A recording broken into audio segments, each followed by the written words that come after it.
Welcome back to On the Blue Chair, and today I'm thrilled to have my friend Shanette Westfall join us. Welcome, Shanette, to On the Blue Chair. Thank you. I'm excited to share with everyone today about Shanette's experiences in India. India, Shanette, we hear so much about as a country and how the economy is growing and the country is growing and it's a leader in technology, but we don't always hear about the third world aspects. And today I want you to talk to us about how it affected you and the third world aspects of India and what you experienced.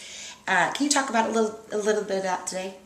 Yeah, well, the interesting thing about India is that because of its recent growth and the economy and technology, there's become a really major gap in the classes in India. So you have this younger generation that's been super successful and they're sort of acquiring all the modern amenities, cell phones and cars and motorcycles. And then you've got the people that are sort of left behind.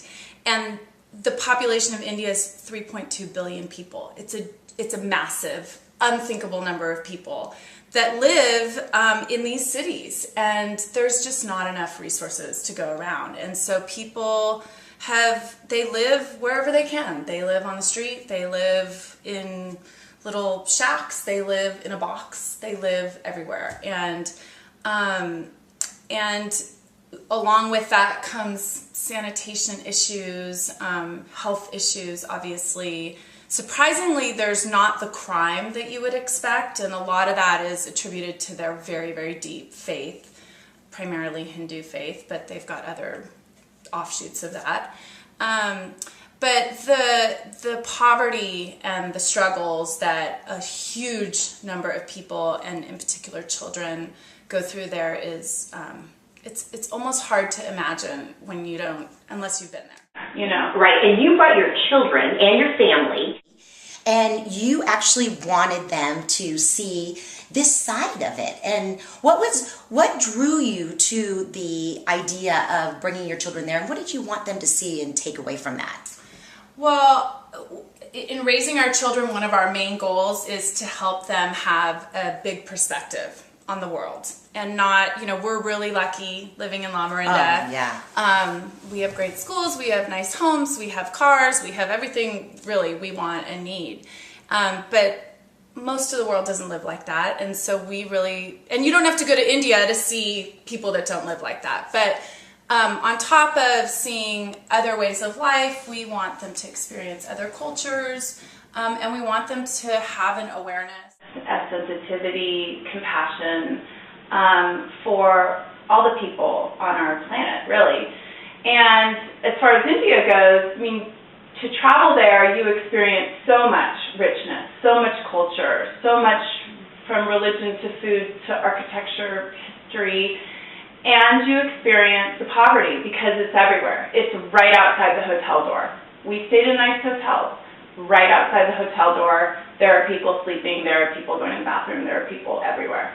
And so while the trip there was not only to show them that part of India, it was really to show them India as a whole, we weren't ever going to hide that part. If it made them upset or made them scared, that was okay. We were prepared to kind of deal with that. Well, we talked briefly, you had told me about a place called Lodli. Mm-hmm. And how did you find Lodli? And explain to our viewers just a little bit about Lodli and how it impacted your kids and just kind of what you took away from there. Yeah, well, it was really important for me because I knew the poverty and the circumstances there was going to be shocking to them.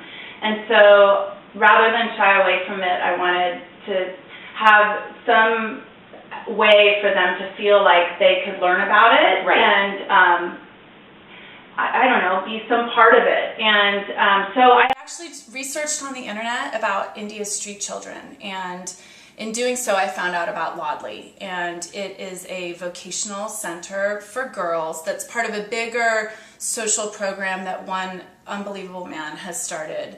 And this is a place where they call them street children. They're homeless kids. Come and are taught skills both in reading and writing, so some academic things, the fundamentals, But they're also taught to make jewelry. I'm gonna reach down here. Shanette has a brochure, and one here is mainly from Lodley, along with some of this great jewelry that we've got here. Talk a little bit about some of this jewelry that the girls, and also your daughter got to help out with, right? Yeah, so we went to Lodley one day. So I had contacted Lodley before we went and told them that we were coming to India and that we wanted to come visit Lodley. And we brought a bunch of clothes and a big thing of pens to give to the school there, so the kids felt like they were bringing gifts. And how did they react when you brought the pens? Did they so love it? Grateful, really? So grateful. I mean, really, I think I was telling you we get our list of school supplies from the school, and we go out and we buy them, and we throw in a few extra packs of colored pencils because it's, cute, and we think we like the colors. And there, they've got 3 children sharing 1 pen. And so when you come with 50 pens, and they just can't even believe it. They don't understand even how you could come with so many pens, and then you wish you had brought 500 pens. Right. Right. Why didn't I bring more? But so we went and we brought our items. But we got to go visit where the girls were actually making the jewelry, and they sit on the floor and painstakingly make all these little tiny beaded items that they then sell, and the proceeds go to to Lodley, to the center. And help with more. And there's a boys section too. There's a boys section too. We only saw the girls on our trip there. But then the idea is to give them some skills that could then help them earn money to potentially get them off the streets or to upgrade how they live to some degree.